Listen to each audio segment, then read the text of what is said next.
Good morning, everybody. Win Daily fam, everyone out there. It's college football Saturday, a big one in Michigan as Texas takes on the national champs Wolverines. We'll get into that and so much more shortly here on the CFB DFS Masterminds.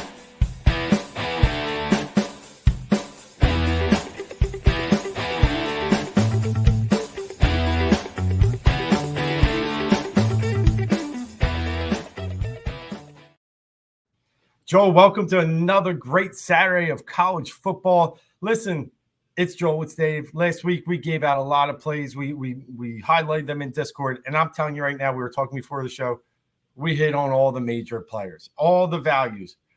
But putting them into a winning lineup was a little bit tough last week because the chalk hit. Joel, what do you feel? Do you just feel it was just one of those Saturdays pricing was a little off?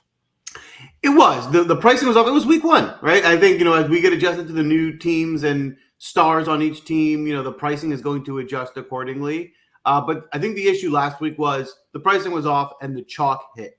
And when the chalk hits, the scores are really high and you have to be so good. So, a typical score last week that I had that normally would have won a lot of money didn't win. So I think that gets adjusted back this week. There's a few game environments this week I really like that we can target. And I'm excited to break it down with you, Dave. Yeah, absolutely, bud. So before we get into all that, break down each game, 12 of them on the slate today, and hopefully get those screens green this week. I'm feeling really good about this one. Just got to talk real quick some business. Underdog, fantasy. We'll be talking later in the show about some of the picks we like on there. But as you can see, WinDailySports.com, you can sign up with WinDaily100, get up to a $250 deposit match. We're going to scroll a little bonus down there as well about Win Daily Sports in general, $14.99 a week. Get you everything. And with NFL Week 1 starting tomorrow, Joel, I mean, you got to get in. You got to test it out. You got to see sticks. You got to see the optimizers. You got to see the models. It just really, and one of the things that I love using the lineup tools because it helps me build large pools of lineups. Like I do, with you probably, I'll build a 20-man on a sheet of paper. But if I got to build a 150, I need some help in some other areas, and Win Daily has that for you. Totally. If you're playing every week, which most of us are, you're watching our show, you're going to get an edge. It's going to help you win. This will easily pay itself off over the course of the season. Get involved, get into Discord. You can have a much better season than you typically have.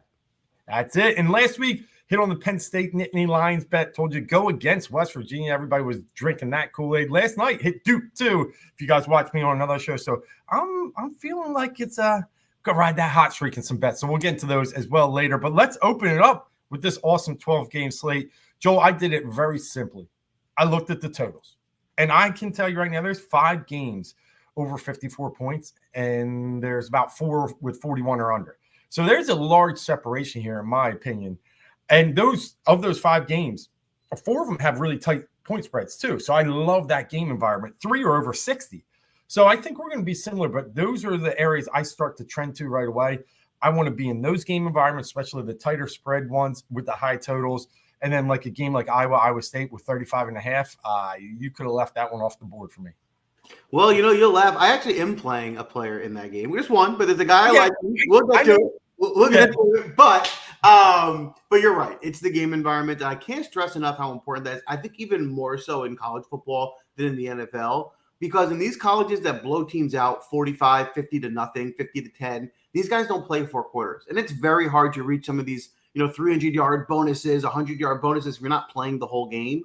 So when you find these game environments that are supposed to be back and forth, both teams are going to score a lot of points. Those are the ones where you really can find your smash value. So for today, we are going to break that down and get into it.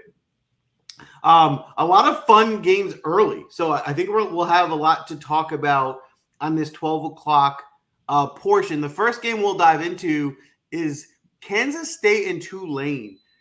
This Tulane team, a new quarterback, they're always very competitive.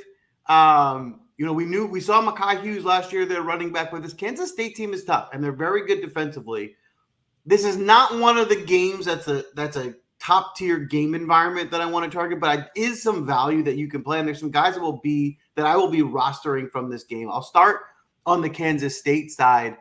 Avery Johnson played a bit last year as a freshman, didn't start, but he got in the game. He's a highly touted recruit. They are going to want to feature this offense around him. He can run scores in. He can throw with his arm.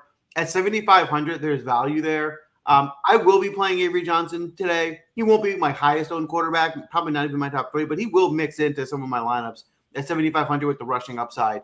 There's a lot to like there. But let's go to DJ Giddens. He's going to come with some ownership. But DJ Giddens at running back is one of my favorite running backs on the slate. They killed the team they played last week. He didn't, have to do that much work. This should be a more competitive game. Last year, we saw games where Giddens would get 25-plus carries. I think the offense will be more balanced this year, but Giddens is an NFL talent. At 6,600, the price is right. He could have a really big game here against Tulane. And I also am really interested in Jace Brown, the number 1 receiver on Kansas State. I think this could be an environment where Tulane is forced to stuff the box and make Kansas State throw. And I think Kansas State wants to show that they're going to be a more balanced attack this year and not be so ground heavy. Jace Brown's going to be their guy at under 5K. He's got a wide receiver 1 upside at a great value. Dave, would love your take on this Kansas State team. Yeah. I wrote an article before the year about my 12 college football playoff teams over at Bell Ringer Sports and Win Daily Sports. And one of the big things was K-State's one of my sleeper teams of the year. And it's because of Avery Johnson and the coach's but commitment to the run. So with what you said, Avery Johnson is probably a perfect type of GPP play because there's high risk there. He's going to get his points on the ground. He'll throw some through the air, but he's not going to throw your 350, 400 today.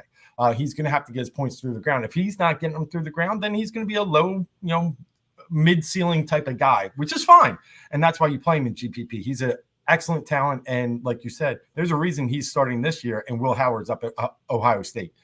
So understand that. But DJ Giddens is my favorite on the board. K-State typically runs the ball over 55% of the time. DJ Giddens is one of those bell cows, right? He's a guy that's getting 40 to 45% of those carries. And he's the man. And I think in this game environment, I think he's he's in my top 3 running back plays. I really like Giddens. He didn't have to do much last week too, right? I think he went 13 to 124 and played a half. He's going to play 4 quarters today. So this total is not huge, like you said. So I'm not going to get too involved everywhere else, but Giddens is probably my favorite of anyone today on the board for Kansas State. I'm with you on that. I'm not going to be too exposed to Tulane here. This Kansas State defense is tough. They're a good team. Mekhi Hughes is a good running back, but at 6,300, I think he's a little expensive. I think there's better spots to go. If you wanted to consider a receiver, Mario Williams looked good week 1. He's a transfer from USC. He's a good talent at 5,400. But I think there's probably better spots to find a receiver as well. I agree, but circle the name Mekhi Hughes. I mean, he's a guy we will use this year. We used him last year. I just don't think today's the day. We kind of talked about that last week in a couple of situations, like Graham Mertz, we said, and some other quarterbacks. The day just wasn't the day for them. Yep. Similar to Mekhi Hughes today, but circle that name. I'm with you on that. And listen, Warren checking in, and exactly what I'm feeling. Love Giddens, and he's not sharing any workload either. That's what I'm saying. 40, 50%. They're going to run a ton, and he's going to get 90% of those carries. So, yeah, great point, Warren. I totally agree. Appreciate you there. Now we get into the fun. Arkansas and Oklahoma State. This is one of my absolute favorite game environments of the day. I am definitely going to want to have exposure to this game. And the place I want to start, the place where I'm excited about is Taylon Green. Taylon Green is a beast. This man is 6'6", and he's one of the fastest, if not the fastest, quarterback in college football. He can run all over the place. Bobby Petrino is orchestrating this offense, and we know what he can do with a running quarterback, i.e. Lamar Jackson. He's going to have a great game plan to make Taylon Green look fantastic. And against this Oklahoma State team, which we know one is going to score points. They can load up the ball. It's going to be a back-and-forth game. And I think Arkansas is going to need Taylon Green to keep them in this game, both with his arm and with his legs.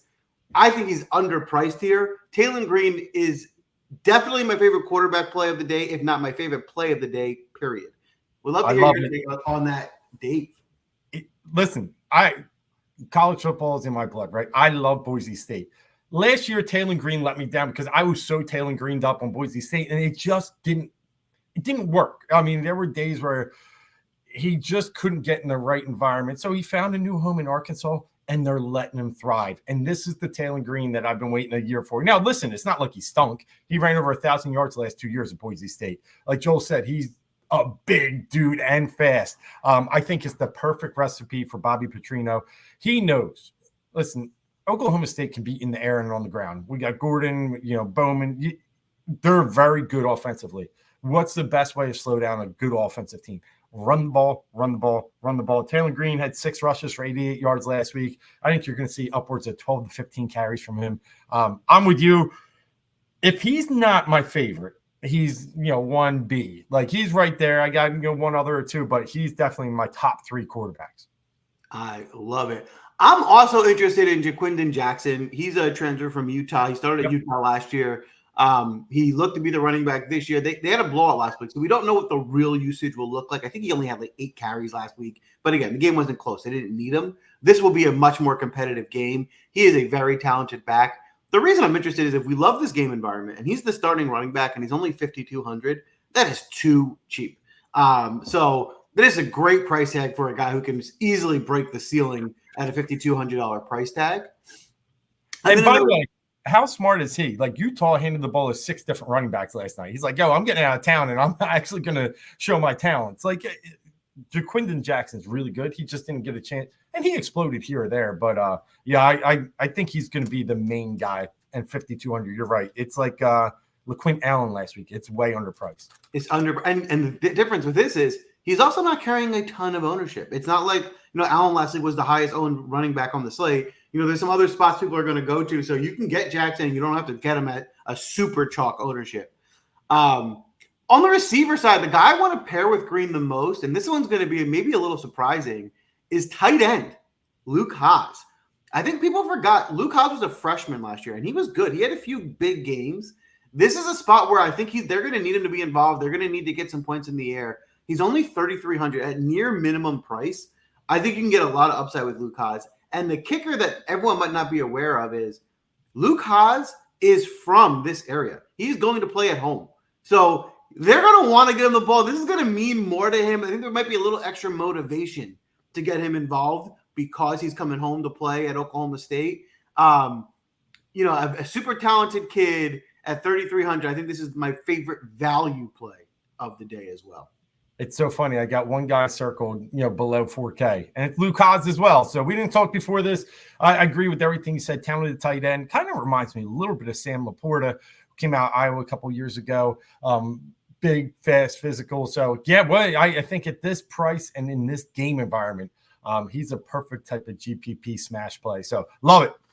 I love it. All right, Dave, I'll let you lead us on the Oklahoma State side. Who are you targeting for Oklahoma State? Well, it gets tricky, Joel, because with Oklahoma State, I feel like you got to be one or two ways. Last week, Ollie Gordon was in the lineups that won, the big prize in the $20 lineup. Looking back, there was no other Oklahoma State player in that lineup. So how do you want to play this? It depends. To me, you either go after the rushing side or the receiving side. You can maybe blend both, but if you go after rushing and receiving, you're not going to get the quarterback. So I'm going to name a bunch of players because I feel like they're all in play.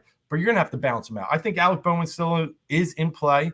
8,400 is a little high, but Allen, not Alec. But at this rate and pace, and Arkansas's pass defense isn't great, I think Bowman could be a very good play. So he's in play for me. Obviously, the big one, Gordon. I don't have to go over that too much with you guys. Big there. Presley at receiver is 7K. Obviously, we like him, but there's, I think, a little bit other value here. Let's go down to 4,800 and look at Stribling. Stribling had a decent week last week, a lot of targets. I think he was 9 targets almost. And at 4,800, if they're going to mix the ball around, he's my favorite play on the Oklahoma State side. So again, I don't need to teach you big names, but DeZon Stribling is one guy I'm circling on Oklahoma State. You hit the nail on the head. I think the one thing that's unique about Oklahoma State, for those of you who maybe don't watch every single week, they run such a fast pace. They run so many plays that they're one of the few teams in college football that can afford to have 3 valuable receivers. Most teams don't run enough plays to have 3 receivers that you can play, but Oklahoma State plays so fast. They run so many plays. They score so many points that you can have 3 receivers that could all be valuable on that team. And this is one of the few teams that has that luxury. And to Dave's point, Stribling, who is very involved in this offense, at only 4,800 seems too cheap, right? So I do think one of these receivers is going to, have a big day. Stribling will be one I'll be going to often, simply because he's, in my mind, pretty much equally as involved. Presley's the leader by a smaller margin than the price shows, and the other two are right there. To get at 4,800, there's plenty of upside with that price tag. Yeah, so in this game environment, I could see myself pairing Stribling with like Owens and then running it back with, Green naked, or pair him up with Haas or someone else over there. Maybe Jaquinda. I'm not even scared of putting Green with Jackson. I'm okay with that. If I'm going to go Presley, I feel like I might run him solo. I think for him to hit at 7,000, I don't need him sharing. So it'll be interesting the way my lineups are built, but they're all in play. They are. It's just how I'm going to mix them together. Exactly. All right. Let's move over to this Michigan-Texas game. This will be a fun game to watch. This is probably the game of the day in terms of watching, but not for fantasy, right? Just because it's a good game doesn't mean we need to force the players in for fantasy purposes. To be honest with you, I'm actually going to full fade this game. I don't think I have any exposure to anyone on this game. Michigan's a good defensive team. They're unproven offensively. I don't know what their offense is going to look like. I do prefer Texas's offense, but Michigan is not the team I want to target. Jaden Blue at 6,800. There's other running backs I prefer that have a better matchup. Quinn Ewers at 9K again. I think we can just find better matchups on the slate. So for me, exciting game to watch, but a fade for fantasy. Yeah, 41.5 puts them right down near the Iowa game. So it's on the very low end, and it's just the prices are too high. I'd be willing to dip. I'm not paying 8,800 for Edwards. I'm not paying 6,800 for Blue against Michigan. And even the one I really love, and I've always loved him, and now he's getting the notoriety, is Loveland. But as the tight end up at 6,700, I can't play 6,700. He's a guy I think could get you to 18, 20 points today, just because in those types of environments, tight end catching the ball, I think he could have some volume. But 6,700, I just can't do it. So I'm with you. I'm probably fading most of this game. But I'll even add to that, Dave, even if you get 20 points at 6,700, it's not enough. It's not good. It's not. And not when we're going to start talking about, we talked about Stribling already. For him to get to what Loveland would need to get, Stribling needs 14. Exactly. Where Loveland would need 20, 21. So it's a huge difference. To your point, I think Stribling and Loveland have equal upside. And Stribling is 2K less. So I'll just go with Stribling and then move upside. So very good point there.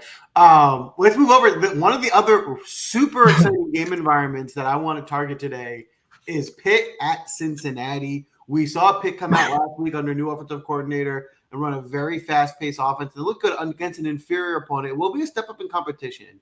But this is not a Cincinnati defense of old that, had Sauce Gardner and all those guys. This Cincinnati defense is beatable. And the positive thing in terms of the game environment is the Cincinnati offense looks much improved. And I'm intrigued by what this Cincinnati offense looks like, especially with transfer quarterback Brendan Sorsby, who can get it done both with his arm and with his legs against the Pittsburgh defense that last week showed there's some question marks. Are they able to get stops? And now it's a step up in competition. I am actually more giddy about this Cincinnati offense today and what they're going to be able to do against Pittsburgh in a really fast game environment. Brandon Sorsby is going to be one of my highest owned quarterbacks. Like I said, we want these dual threat quarterbacks that can get it done with their arm, with their legs. He can certainly do that. I think this Pittsburgh defense is not good, and they're going to find ways to score a lot of points. I think Corey Kiner is also very much so in play at 5,700, under 6K. He's very affordable. You can run on Pittsburgh. He's their best running back by a good margin. I'll look to get him involved in my lineups. But Xavier Henderson is the go-to receiver. He's a transfer from Florida. This is his second year at Cincinnati. They're going to pepper him with targets in this game. I think he's due for a big day. Again, if we're paying 6,500, I much prefer Xavier Henderson with the upside he'll have in a very positive game script. And another value play I'm very interested in is Joe Royer, a transfer from Ohio State who's playing tight end. He's more like a receiver than a tight end. He's 6'7", huge target. Came out of the gates in week 1 and had a big day. I think he had 5 catches for 87 or 89 yards. I think he's a red zone duck and score a touchdown at 3,800. He's very affordable. Another value play that I'm looking to plug into my lineups. How about you, Dave? Yeah, I'm with you. I really am intrigued by the Cincinnati side. Here's the thing about Sorsby, and you said, dual threat, 5 carries, 5 yards. You'll be like, oh, what are you talking about? 2 of those went for touchdowns. He's going to be their goal line threat. He's a big body. He weighs like 240, 250. He's the guy, not push Jalen Hurts wise, but they want that guy to score down in like a Josh Allen in a way. So yeah, he's going to get, more importantly, the rushes that count, the ones inside the 10 that we've seen already. So definitely a dual threat that I love today as well. I will tell you, I'm going to go and talk about the Pittsburgh side. You're spot on with everything you said on Cincinnati. There's some value in Pittsburgh. I love Holstein. He's going to be one of my favorites today too at 6,500 because of the price and what Pittsburgh showed us last week. We talked about with the new offensive coordinator in tow, they were really way more fast-paced and moving the ball up and down the field and throwing. Holstein had a huge game, 40 attempts against Kent State for 336 yards, 3 TDs. So if we're going to see the throwing volume that Pittsburgh showed last week, I got to get Holstein in for 6,500 against a Bearcats team that you can score against. I mean, this total is 62.5, the highest on the board. And if I'm going to do that, I want to pair them up with 2 of the receivers that popped last week. At 4,500, we got Raphael Williams, had a good week, 4 for 31, but the 2 TDs was huge. But the other one I think I love more is Kenny Johnson, 7 for 105 at 4,400. Mumpfield, we all know, is great. But those 2 can get you home at a cheaper price, almost combine the price. One thing I will say, I loved him last week. You loved him. We knew heard about their star running back is out for the season. Desmond Reed was great, right? But part of that was a kick return or punt return for a touchdown. Part of that was, some long runs. I don't know if that's fully sustainable if they don't really commit to the run tag. Only 14 carries. I'm not as high on him this week as I was last week. Last week, I think what was he, like 4,000? He was pretty cheap from what I remember, 4,600. 5,900 is another big step up. You're going to have to do the same you did last week, if not a little more. So I'm not as high on him as I was last week. I get that. I totally get that, especially if the ownership creeps up this week because of the big day. I'll add, I actually really like Mumfield this week. I think people are looking to get away from him because he wasn't as good last week. He is still the number 1 guy here. Yeah. I think, at only 500 more, I'd like to take this shot of him, separating himself this week and having the big day. 5K is still very affordable for a great game environment. The other name that we didn't mention that I will put out there is Gavin Bartholomew. He's the tight end. Again, we are a tight end show. We are always mentioning tight end here. But he's a big talent. He's a guy that was featured, supposed to be one of the top guys in this offense. In terms of production last week, he was okay. Wasn't the most explosive. But he's going to have some big games this year. This week seems like an opportunity for him to do so at only 4K as well. Yeah, I agree. But again, and I agree with Mumpfield as well. I think that's a great perspective of maybe he is going to be lower owned because of how he did in week 1. So good point there. Again, this is an environment I'm going to see myself probably up to 4 players in certain games and play a little back and forth, some 1-3s and some 2-2s. But all these guys are in play. And I think it's 62.5. I go over it again. 3 games over 60. This is the highest. I think it's one we want to really get involved in. Definitely have some exposure to this game today. The Penn State game, Bowling Green, I can almost skip the whole game entirely. Maybe you want to play a little bit of Penn State because they're going to be in a blowout. But the issue with Penn State is they're running back splitting carries in a game that's not going to be close. I don't know if they're both even going to be playing into the 4th quarter. And the fact that none of them is guaranteed all the volume makes it very difficult to kind of commit to them. So, both are in play because they both could break off big plays and against an inferior opponent. But none of them are like, I need to get exposure to some of these guys because of that, split carry nature. Yeah, I think the guy that's most intriguing to me would be Wallace, who himself as the number 1 receiver at Penn State. But my only concern with that is I just don't see them throwing much in the second half. They're going to have a lead. I don't think this game's going to be close. So if he's not going to need to be involved for 4 quarters, I don't know. It's going to be hard for him to reach his full value. But he'd be the most intriguing play from my end. For sure. Wallace is a guy I'm circling that I'll play as a one-off. 5,800 I think is well worth a number 1 receiver price versus a bad team. He could get you there in the first half. It's just going to tick you off in the second half if he's not getting any targets and already has 30. But I think I like Wallace. As you said, the running situation is weird, right? I think they're fairly priced, but it's just one I just don't want to get in. I think if you're going to go anywhere, it's Allen at the 5,300. But I don't know how much I'm going to want to get in. And Penn State's very good. We saw that Garrett Green, right? The guy from West Virginia. He was another guy we said we love, but not against Penn State.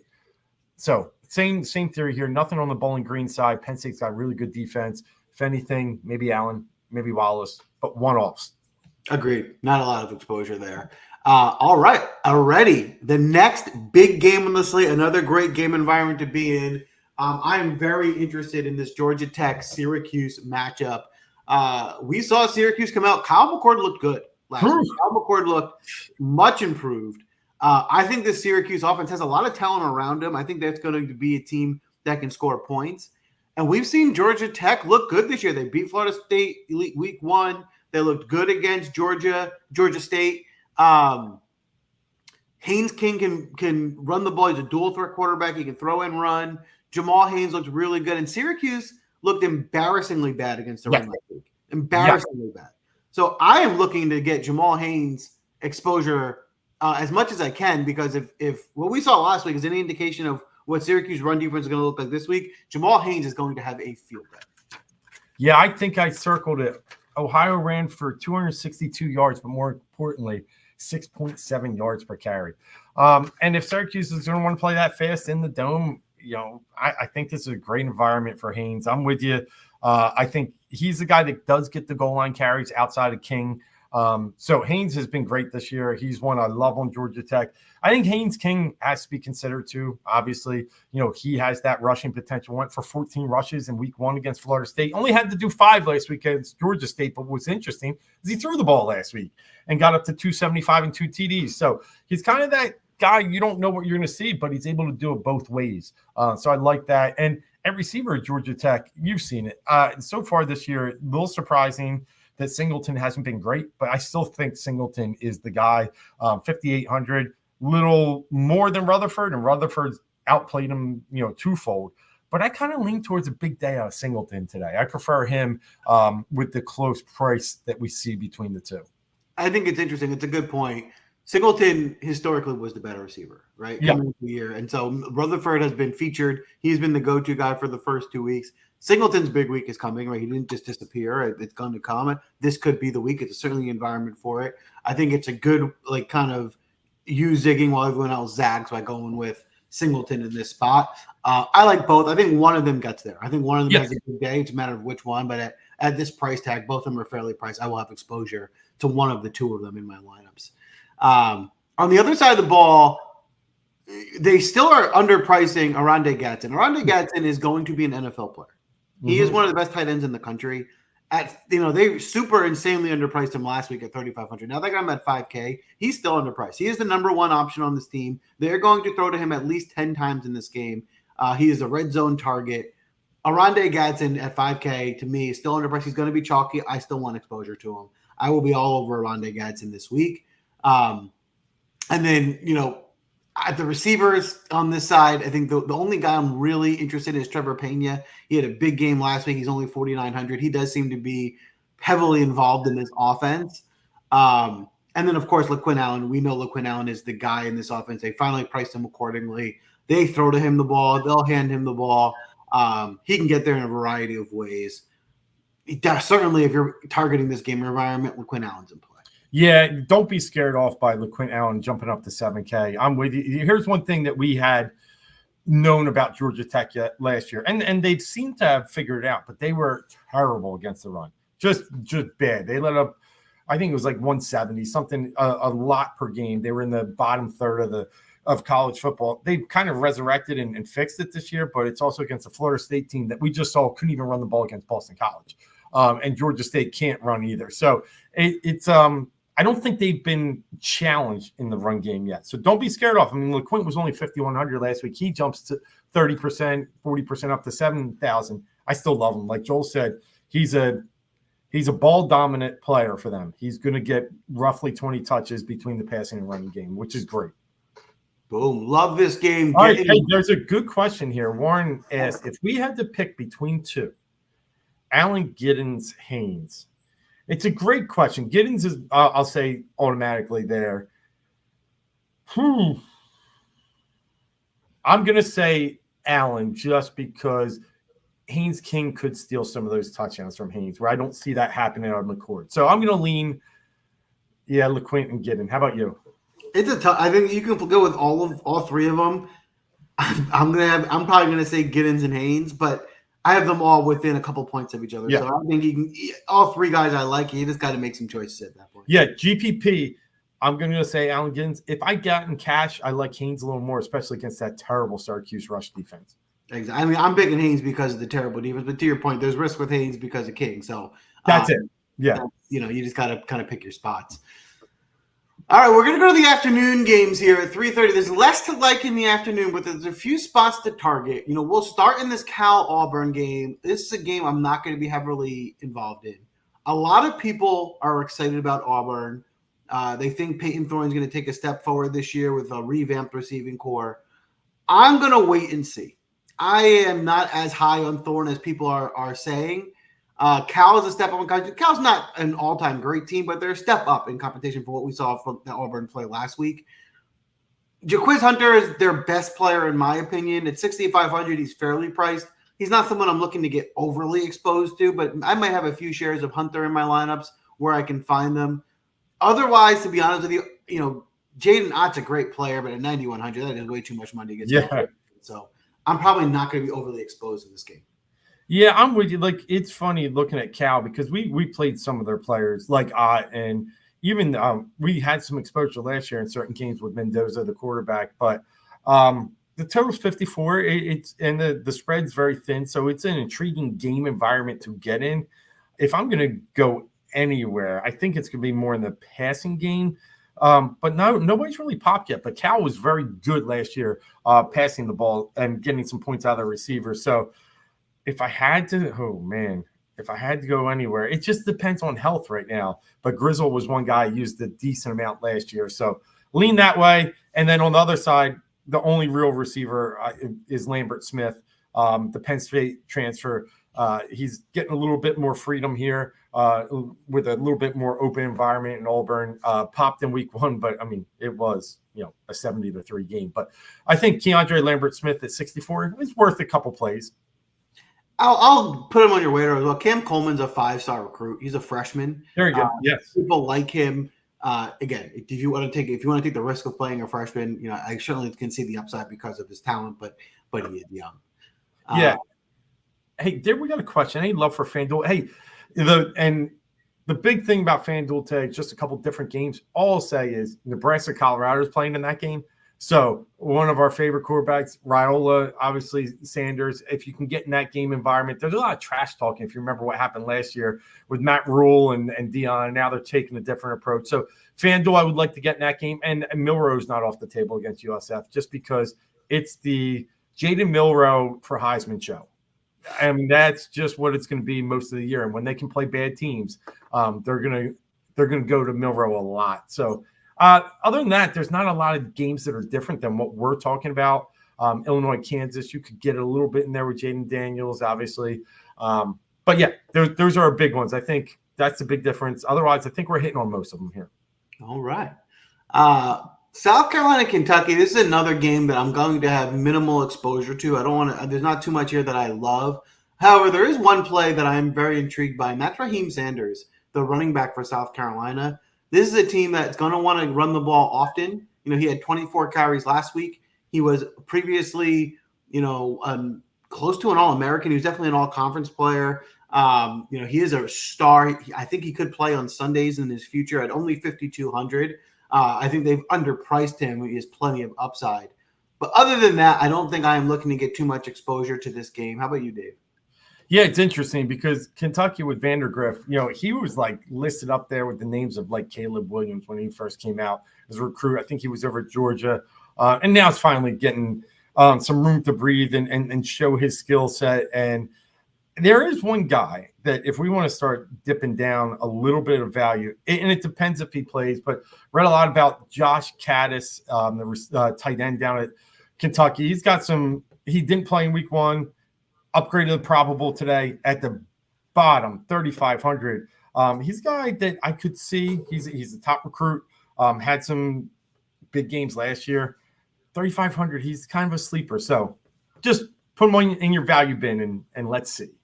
The tight end sleepers, we have them on this show. I love it. All right. As we teased at the beginning of the show, Iowa State, this is not a game that you're going to want to target. This is not the game that you're going to want to go all in on at all. Definitely not. Low-scoring environment.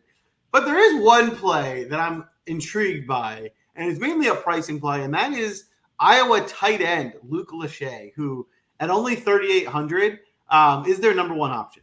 And they'll go to him early and often. Because he's so cheap, he doesn't even need 100 yards. If he gets you, 6 catches for 78 yards and a score, that will easily smash value at 3,800. So he will be my target out of this game. But other than that, I will be very little to no exposure.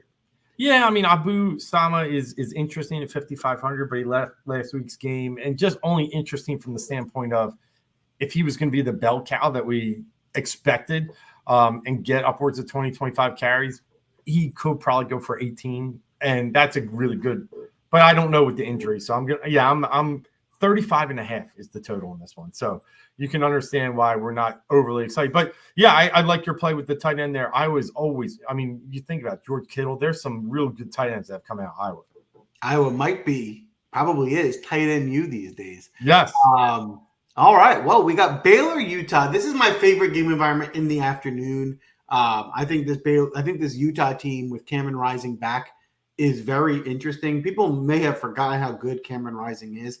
He was close to a Heisman finalist a few years ago. He can get it done with his legs. He can throw it, and he has receivers to get him there. The tight end Queeth is a stud. I think he have 3 touchdowns last week. He'll be the target in the red zone. 6,300. He can get there because of how many red zone targets he'll get. I think the guy that it's more sneaky that people might be sleeping on is Dorian Singer, who disappointed a little bit last year after transferring to USC. But he's a guy who had some big games in the past. They've been gushing about him in camp. They said he is their number one option. I think they look to get him involved in what should be a more competitive game than last week. So Singer is a guy who's going to be low owned. I'm going to look to target in GPPs. Yeah, I love it. Utah's another one that, I have in the college football playoffs. Just, it all predicated on Cam Rising and his health, and you nailed it. Singer is going to be the guy that goes deep, that stretches the field, opens up for Queeth. So sometimes they will play apart from each other, and you'll get big games out of one, not the other. But it's not saying you can't pair them up, because you obviously can. Cam Rising threw for 5 touchdowns last week, and I think he only had 10 pass attempts. Some of that was Dijon Stanley coming out of the backfield. He had a couple long catches for touchdowns, 150 yards receiving. This is the scary part about Utah. They didn't give the ball to anyone more than I think 6 times last week at the running back position. But Stanley went for 36 points. High risk, high reward play. I think once again, 4,800. I'm willing to test them out just because they showed they want to use them in the receiving game. But other than that, it's Singer, it's Queeth.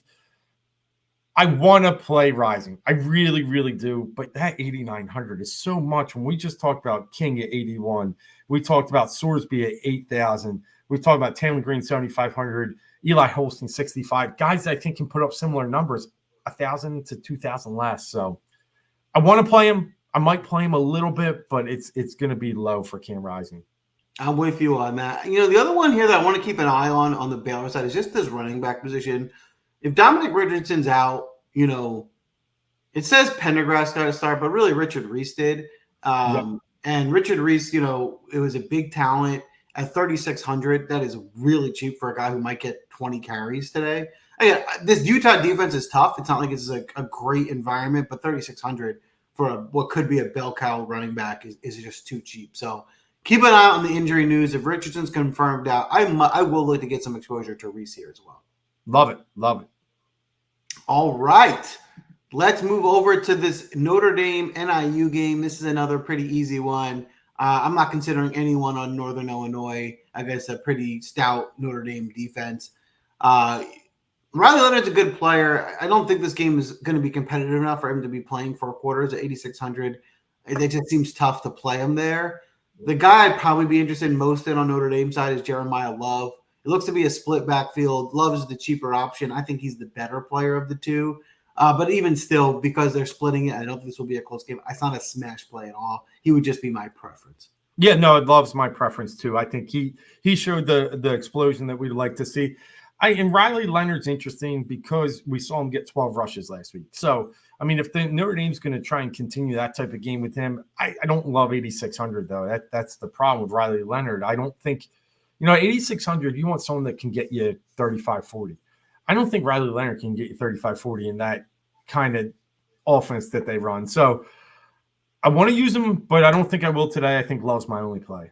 I think to your point that you're making, if Notre Dame was playing Oklahoma State today, then Riley Leonard would be like, okay, I can see him getting there, but it's the matchup for me, which is it's hard to see Riley Leonard throwing the ball in the fourth quarter of this game. Yeah, interesting. Ethan Hampton went for a huge game, but that was against WIU, not WKU. I don't get suckered in. I mean, 5,200, put up 37, but this Notre Dame defense is really good. That's a different beast, yeah. If he does it against them, good for him, but it's hard for me to envision him being able to pull that off against this Notre Dame. Agreed. All right, the last one. I actually think there are some interesting plays here in the Maryland-Michigan State game. I don't love the look of the Michigan State offense. Chiles can move with his legs a little bit, so maybe. But for me, it's Billy Edwards. Billy Edwards ran the ball. He looked good throwing it. At only 6,500, he's a dual threat quarterback. I'm intrigued by Edwards, and one of the things that makes me really intrigued by him is he's throwing to an NFL receiver in Ty Felton. Ty Felton looked fantastic week one at only 5,400. He is the one I definitely want to get some exposure to again against Michigan State this week. The strength of Michigan State's defense is up front, some in the run. Maryland's going to be forced to throw, and I think Felton has another big day today. Yeah, I agree. Felton had 9 targets and brought in 7 of them. So that's huge. He's just, like you said, NFL receiver. It kind of makes you like, what was going on with 2 in the last few years? And now they really got Billy Edwards just using the resources around him. I love Edwards at 6,500. He was the guy that smashed last week. And it was the Edwards Felton that got people cashed out and were the big winners last week. If you could mix them in with those other chalky pieces, you were hitting. And I think once again, they're live. I think both of them. And for me, those are probably the only 2 I'll play. I know we still got a good running back in Maryland, but if I want to smash the GPP, I can. Hemby's great, but I think I can get some backs elsewhere where I'll probably just focus on that pass-catching duo of Maryland. I love it. And it's cheap, right, Joel? You already mentioned 5,465. I can really afford a lot of things getting those 2. And that's what I'm looking for, especially in GPPs. I want these guys that have these low numbers that have a lot of upside, right? Not just safe plays. And Felton certainly fits the bill for upside in this matchup. All right. Before we get everyone out of here today, we do have some pick'ems. We do. But we have this one quick question. Would we be okay fading afternoon games? And the answer is yes, I would be, because 3 of my 4 games I'm targeting, and they're all over 60 total points, are in the morning or the early part of the day. But like Joel and I said, there's some really good the Baylor, Utah. I think we don't want to ignore Michigan State, Maryland. There's pieces there. Even a little Cal Auburn, but most of my lineups will be built with the early. I'd be okay fading in some lineups the full afternoon slate. I'm with you. But you know what I hate the most? I hate when I'm winning and I got nobody left and I just got to sweat out the afternoon. So it's a bold move. You're right. I sometimes strategically play guys in the afternoon just to make sure I'm still got something to sweat to finish out the afternoon. But, I wouldn't even have a thought about that. I think you just build your lineups with the plays you want. I think doing so, you might end up with some lineups that don't have any in the afternoon, and that's okay. But I wouldn't make it a strategy or a thought either way. Agreed. All right. Well, we'll go through the pickups. There's a few games here. We've mentioned a lot of the guys we like. The first one I'm going to give out is Taylor Green over 38.5 rushing yards. I love Taylor Green today. I love this game environment. They are going to rely on him with his legs. I think he smashes this 38.5 spot. This is my favorite pick'em higher play today. Taylor Green over 38.5 rushing yards. I think it's great. I love it. And I'm actually going to stay in that game. And I'm going to go Luke Haas over 33.5 receiving yards. Look, if we're going to pair in some of the rushing with the quarterback, what's going to open up, tight end, little chip block, and then he sells out and goes out for a catch. I think it's a really good pairing to go with Taylor Green rushing, Luke Haas catching. So 33.5, I think we could get there in 2 catches. We really could, and Haas has the potential for 5+. I love that play as well. Smash spot for sure. And hey, We got one check in. Did we mention Allen? But we did. And here was the key that we talked about in that Oklahoma State game. If I'm going to play Alan Bowman and he's a decent price, I'm going to have to hope that Alec Gordon probably isn't as great as he was last week, right? So I don't think, it's the Alec. You can't really go Bowman and Gordon for me, but you can easily go Bowman and 2 receivers. So, I think Bowman's in play here for sure. That game environment's fantastic, and Oklahoma State's already showed the pace. You're not as high on Bowman this week, probably just because of the pass catchers. For me, it's just his price. Price, yeah. I just feel with Bowman, you're only getting there through the air. And so if Gordon's going to steal one on the ground at 8,400, I'd even play 2 Oklahoma receivers without Bowman because I think he can get there. He can throw for 300 yards, but Bowman throwing for 300 yards and 1 or 2 TDs is not enough at 8,400, which is the issue. All right. I'm going back to another game environment. We highlighted that we liked this Cincinnati Pitt game. And there's a couple of spots here I really like as well. I'm going to smash the over on Corey Kiner, Cincinnati's running back, 61.5 rushing yards, as well as Xavier Henderson over 68.5 receiving yards. Love it. And then the other game, and that's a great game to be in. One that's tonight, Colorado, Nebraska. Dylan Raiola over 230.5 passing yards.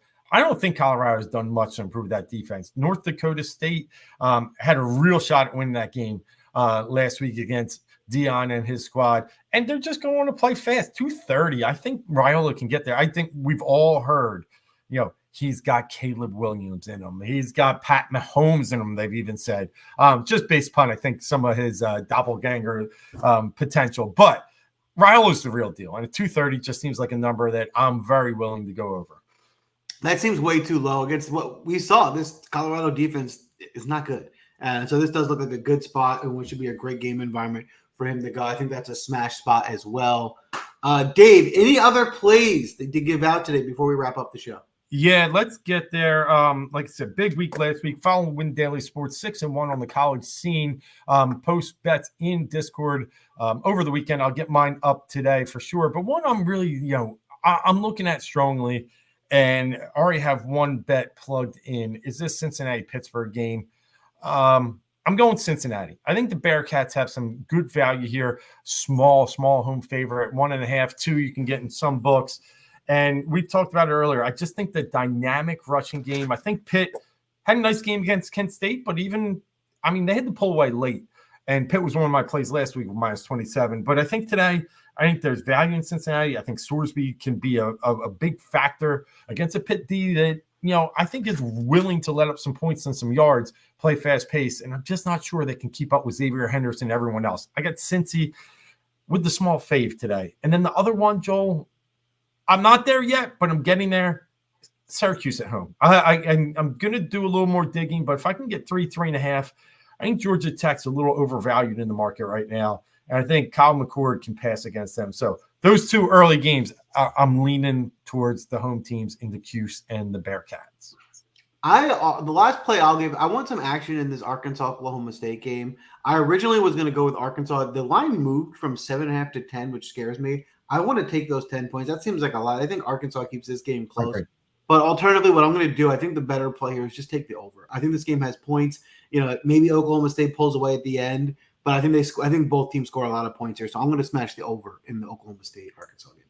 I love it. We'll get these all posted up on windailysports.com. It was great again. Over 100 people joining us at times, and I appreciate that. All the comments we try and get to and answer, so feel free to keep posting them. And if you are a member of Win Daily Sports, hit us up. D. Gloeck, Draftmaster Flex inside the Discord. We'll answer any questions. But, Joel, final thoughts on today. Mine real quick. I think game environments are the key, as we always are in college, but even more, especially today, when you get 60-point totals and close spreads like we've talked about in these games. I think get aggressive in those big game environments today. Don't get too cute outside of them. Totally agree. If you hit the right game environments, you can get a few players from those games. That's what's going to make the difference. The last thing same advice I give every week, you can only as good, especially in GPPs, as your worst player. Don't build a lineup and squeeze somebody in too cheap if you want to play, because that will kill you. Make sure you build your player pool. You like everyone you're going to play in your lineup, because, again, you can't win with a guy who completely misses. I totally agree. It's not like, I got 3,300 left. Let me just go get this guy because build your lineups. If it has to be 3,300, take someone else out. Unless you love the 3,300, like we talked about Haas today down there and some others. But yeah, it's great. Hey, we'll be back next Saturday with another great take on college football DFS. I want to see some green screens today. I hope you share them with us. And Joel, can't wait to watch some good football. Michigan, Texas, we said Colorado, Nebraska, some great games today. Tennessee, NC State, very underrated game too. So sit back, enjoy, and we'll see you next week.